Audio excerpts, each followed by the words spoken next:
A Vida Intelectual, de Antonin Sertillanges. Capítulo 5. Narração Beth Gravina.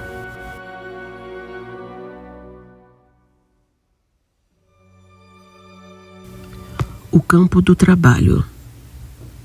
1. A ciência comparada. É difícil dar um conselho determinado sobre o que convém aprender, e menos ainda sobre a dosagem dos elementos admitidos num plano de trabalho. Santo Tomás não fala disso nos 16 preceitos.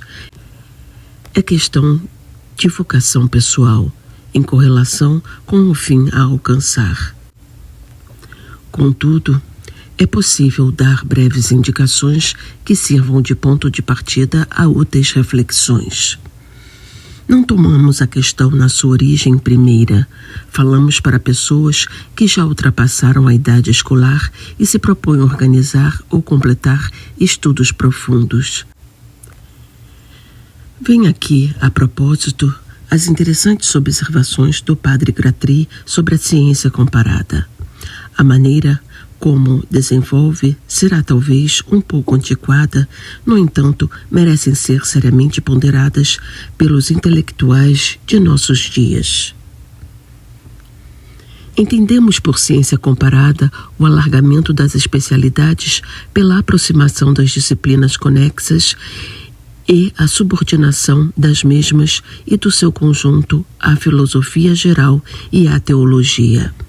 Embora cultivemos uma especialidade, não é prudente nem fecundo confinar-nos nela exclusivamente. Equivaleria a pôr antolhos. Nenhuma ciência se basta a si mesma, nenhuma disciplina encarada em si só é luz suficiente para iluminar os seus caminhos. Isolada, mirra-se, emagrece, estiola-se e, na primeira ocasião, extravia-se. A cultura parcial é sempre indigente e precária. O espírito ressente-se disso continuamente. A falta de liberdades de movimentos e de segurança de visão paralisa os gestos.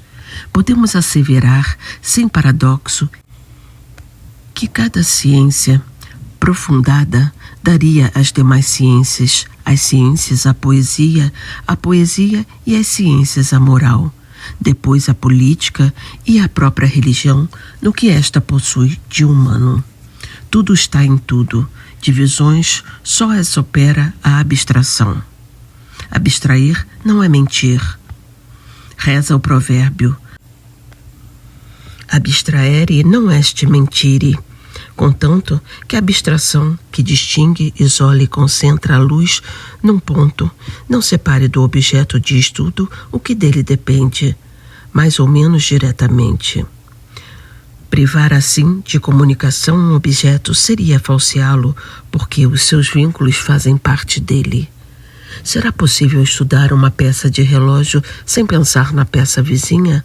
Ou estudar um órgão sem tomar em conta o organismo? Do mesmo modo, é impossível avançar em física ou em química sem a matemática, em astronomia sem a mecânica e sem a geologia, em moral sem a psicologia, em psicologia sem as ciências naturais, em coisa alguma sem a história. Todas as ciências são interdependentes. As suas luzes cruzam-se e qualquer tratado inteligente de uma delas implica mais ou menos as outras.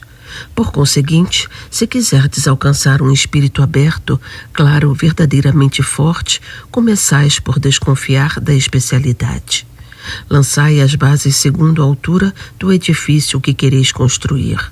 Os trabalhos de escavação serão tanto mais largos quanto mais fundo pretendeis chegar.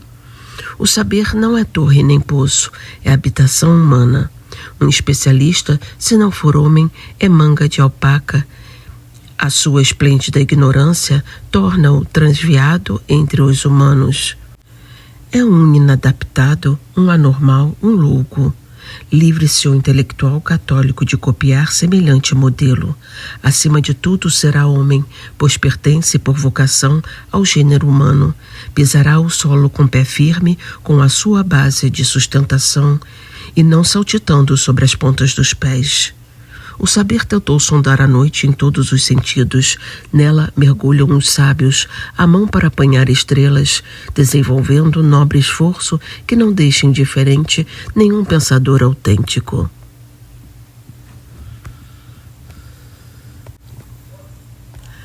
Seguir até certo ponto as explorações de certos investigadores é, para vós, obrigação que no fim se resolve em capacidade decuplada para as vossas próprias pesquisas. Quando chegardes à especialidade, depois de ter experimentado muita cultura, amplificado o olhar e compreendido o sentimento das ligações pelas profundidades, sereis homens diferentes daqueles que se confinam em estreita disciplina. O cultivo exclusivo de qualquer ciência apresenta igualmente perigos que ninguém de bom senso desconhece. O estudo isolado das matemáticas falseia o juízo, habituando-o a um rigor que nenhuma outra ciência, e menos ainda a vida real, comporta. A complexidade da física e da química causa fastio e apouca o espírito.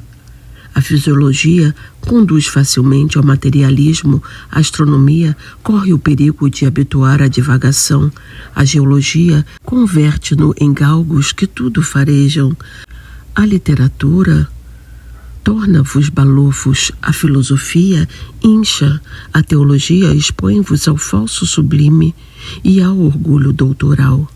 Precisais de passar de um espírito a outro, a fim de os corrigir um pelo outro.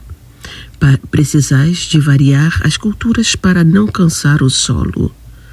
Não julgueis que, pelo fato de prosseguir até certo ponto o estudo comparado, ficareis sobrecarregados ou impedidos de vos dedicar com afinco a uma especialidade, porque a luz que dessa comparação irradia facilitará a visão das coisas e o espírito, ganhando em amplidão, será mais apto para receber sem se prejudicar.